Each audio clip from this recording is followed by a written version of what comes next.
Couple updates. First, I shaved. Wife's super happy about that. She didn't care for it at all. The internet. So I told you that the cable came unplugged, and the plug goes up into the bottom of it. So I had it up on top of this 35-foot mast, and it came unplugged. The only way to get it down was to pull this. I hooked it to the excavator bucket. While I was tipping it down, it fell the last 10 feet and it broke. That was Sunday before last.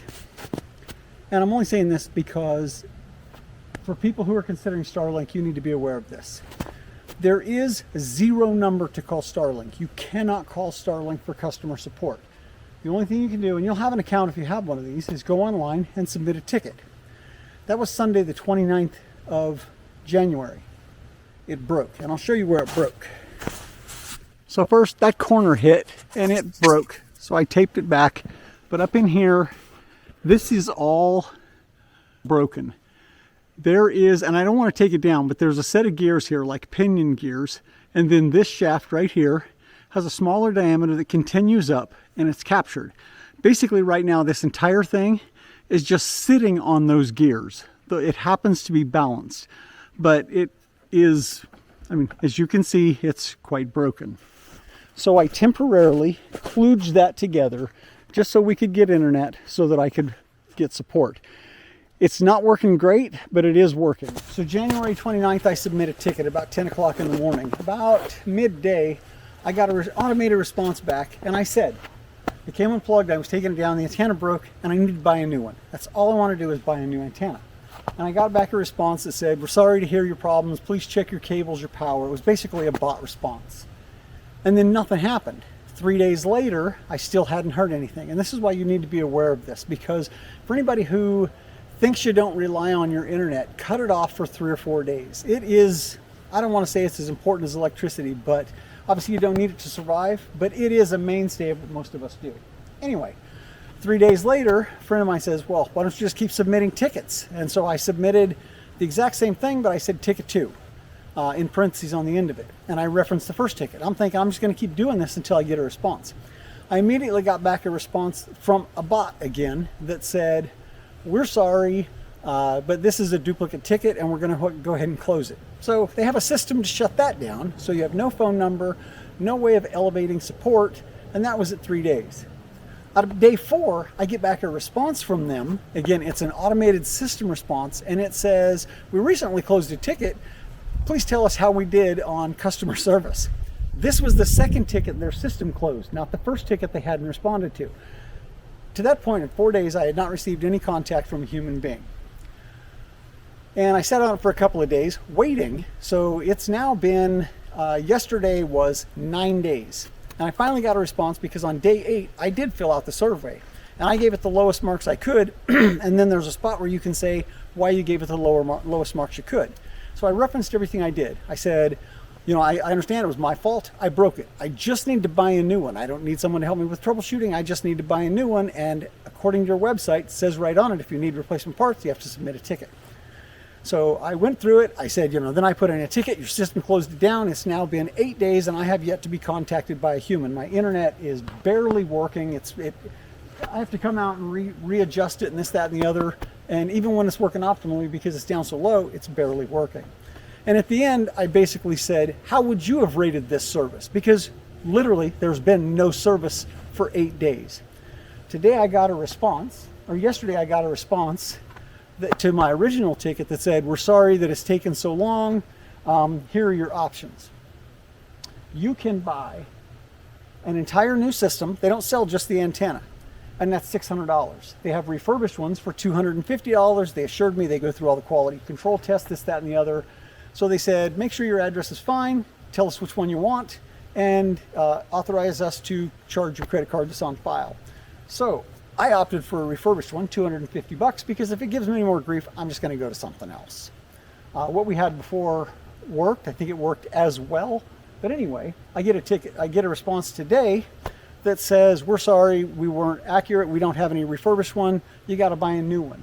So, and I get it, it's my fault, I broke that. But it's going to be $700 to replace the entire unit because you can't get an antenna.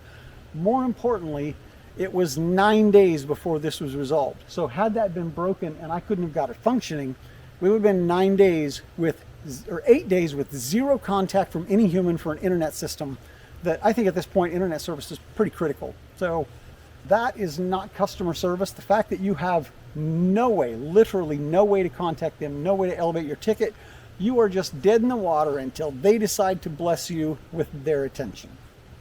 Something to think about if you're going to go with Starlink, especially if you're using it for any kind of business or remote work. Spent the last few days, it keeps it'll snow like an inch, so I clean that off and then I do some milling of lumber. But I spent the last few days working on that. Got a bunch more 1x4s up at the top. You can see 2x6s, 8 foots there. Got a bunch more 16s down at the bottom.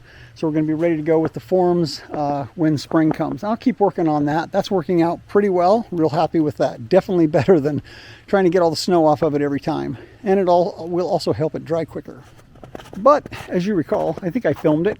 I walked out and this thing had a big oil leak behind it. So I brought it up here. I crab walked it up here with the bucket and the track on that side so as not to use this side. And then I put it up on this dunnage here so that this track is off the ground. And I started calling to see what support looked like. I called the place I bought it. Super helpful again. They gave me a company up here. Got a hold of them a couple of days to find out that they are not an authorized warranty. Can't do warranty work on these. And I'm kind of going around and around trying to find that. So here's the challenge I face. First of all, I'm going to have it shipped to them. That's going to be probably $400 or $500. Then they're going to tear it apart, figure out what happened here. My guess is it's a seal.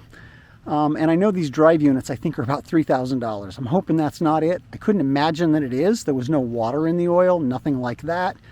And if it was, it's only got 550 hours on it. It's warranted for, I want to say 3 years, 3,000 hours. It's about 560 hours. But here's the problem that I face. By the time I send it to somebody and then I just let the boys outside. Okay. By the time I send it to somebody, pay to get it shipped there, shipped back, and then they tear it apart. If the manufacturer decides for any reason that I did something wrong, and you'll recall, I did the maintenance on these drive gears here. I actually filmed it as part of a previous video.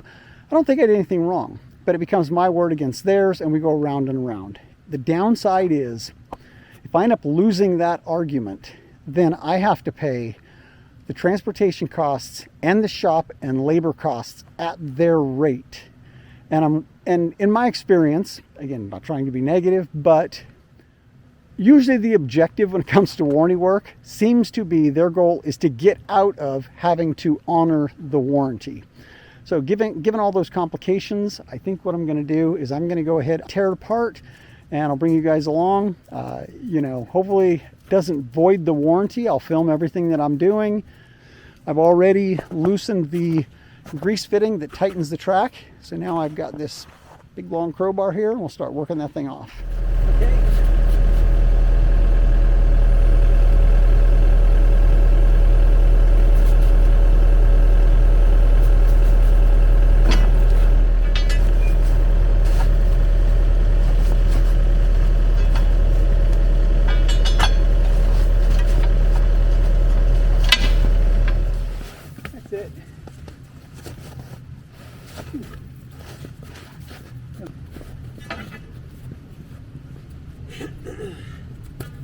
That's gonna be fun to get back on.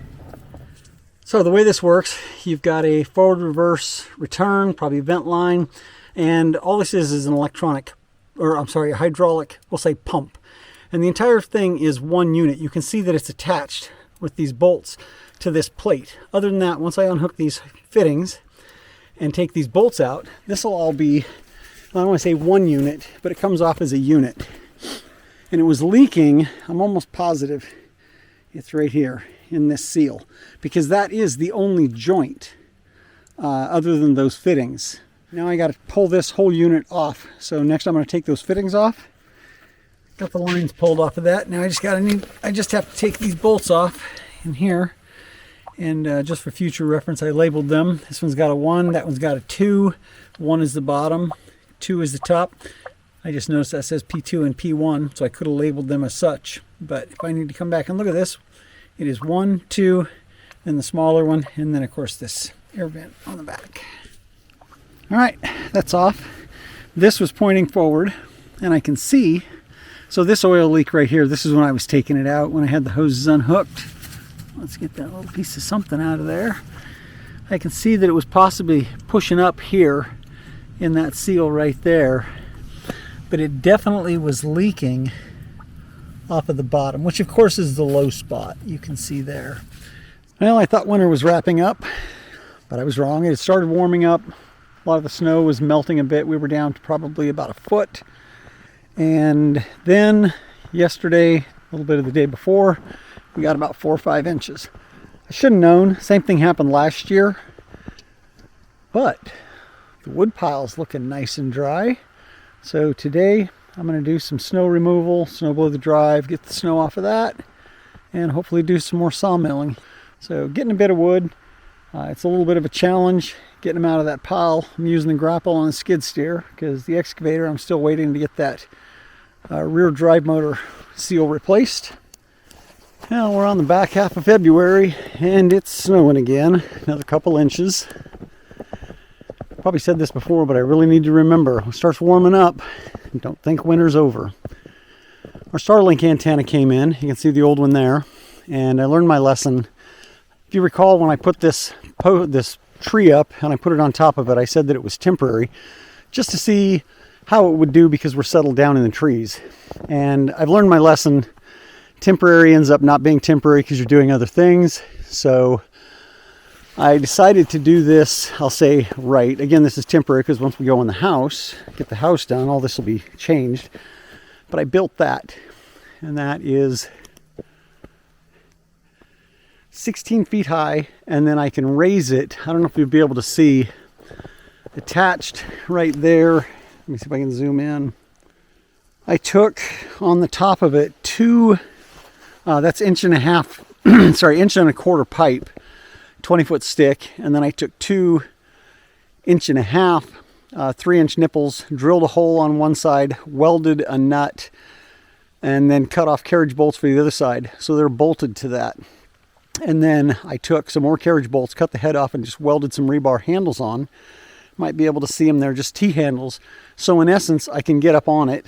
I've got stairs on the back side of it, and I can get up on it, and then I can loosen those and lower the whole mast down. And then the antenna is at head height so that I can work on it if I need to. And that way I can raise and lower it. I also moved the weather station and the camera over to that, so that they're now mounted on that. Don't really like it, it's kind of unsightly, but it's functional and serves a purpose. So I don't like to go over how to build stuff because there's always people who do know more and do, are more craftsmen or more journeyman type. I just build stuff, but a lot of building really is just understanding basic physics and then the characteristics or attributes of the building material you're using, in this case wood.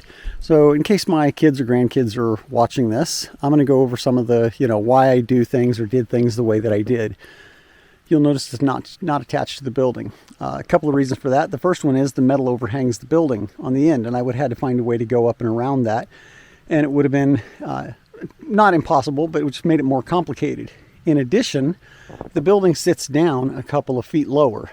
This allows it to be a couple of feet higher, and with us being in the valley, height for that antenna reception is what I'm really after. The other thing that it gave me, you'll notice there's a ladder on the back side. So I can go up, and it's kind of enclosed, but also any weight I'm putting on it is would be pulling it back that way, which is towards the building, which just makes it that much more secure. In addition, I don't want to impede any snow coming off of that metal roof. I don't want anything that's up against it that would keep the snow from sliding off and off that metal roof. But even something as simple as the way those 2x4s are oriented, you'll notice that they are running this way. It's very rigid going this way because it's attached to the building. By turning the 2x4s so that they're running this way, it gives it more structural rigidity going back and forth. I may put some bracing on it, but quite honestly, it doesn't need it. I've been up on there quite a lot when I was hooking all that stuff up. And if anybody is, I'm afraid of heights, and I feel very solid and secure up on that. It doesn't hardly move at all, so I probably won't. But just, when you're building, you just kind of think through things like that. And a lot of it is just common sense. But other than the look of it, I'm really happy with it. So now I've got a antenna mast, a mast for the weather station, and then also for the camera. And I guess it could could double as a deer stand if I wanted. Getting ready to ship this down to California, and it is very heavy, so I guess I better film how I'm doing this just in case I end up with any troubles in shipping. See, I've built this base around it, and then I've got these 1x4 spacers between here and here so that the weight of this is on the flange. It's just barely up off the bottom down here. I'm going to take these pieces, the center pieces, and I will put 2 screws down here, a screw here, and then 2 screws right here also. That way, these pieces are all attached and holding that. These pieces here are all attached and holding that up off of there. Should be very solid. I couldn't imagine it getting damaged, but it's probably over 100 pounds. I'll weigh it later.